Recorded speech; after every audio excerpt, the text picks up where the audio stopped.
Home arcade fired up and finally ready to go. Lights all working, nice shiny screens. Game's fully functional, but there's a modification.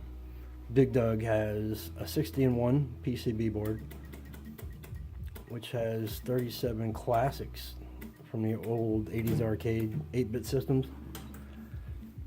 Only 37 games now because 23 of them were absolutely lame. And Joust as well has a few games to select from. I would say maybe 10 of them were true arcade classics. The other 9 were never heard of them, but they're actually pretty cool games. I'm keeping them. I'm gonna play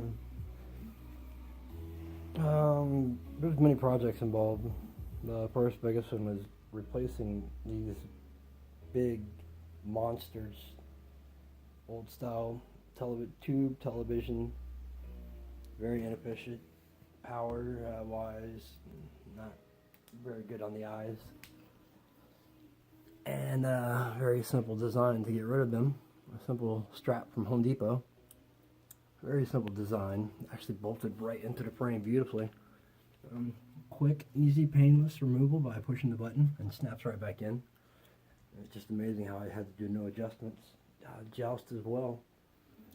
Similar design, but I had to use the cage that was around the monitor.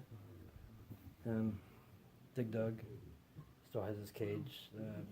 I'm gonna possibly keep these, or might end up in a museum one day. Who knows? We have a teeny tiny little PCB board, which is a 60-in-1, and that is, if you look at it online, there's only one game set. There's no variation of games. And you have to rewire your cabinet with the JAMA harness. And it's a whole lot of wires. The bulk of it was the control panel, which has the buttons and the joysticks. Teeny tiny PCB board replacing the huge Dig Dug PCB.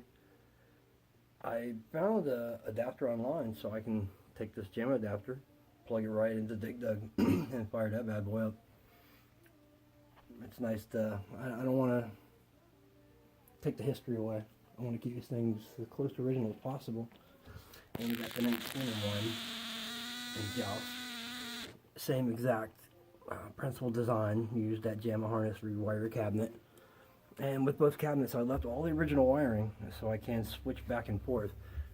Joust isn't going to be as easy as Dig Dug for scalability and swappability because of the board design. Get all these boards, and then there's so many in and outs where Dig Dug just had one that I had to splice into.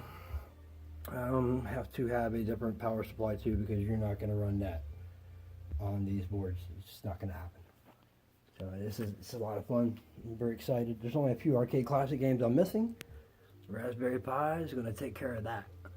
And this is teeny tiny wires and pins. It was no fun to work with, but I got it all done. I'm going to pop this in and I'll be able to switch it between Joust or the 60-in-1 or the Raspberry Pi. It's going to be a lot of fun.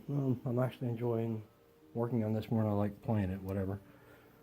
The one player control panel, you can play 2 players, but I decided just to leave the one joystick for ambidextrous design, because there's some games that I have to play left-handed. I don't know why. I'm going to drill in 2 more buttons here and 2 buttons here.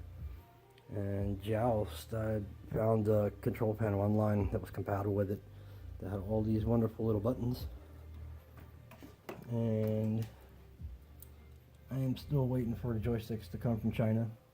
Right now I just temporarily have a joystick that works on this, but as you see, it's not long enough. All wiring is done, fun.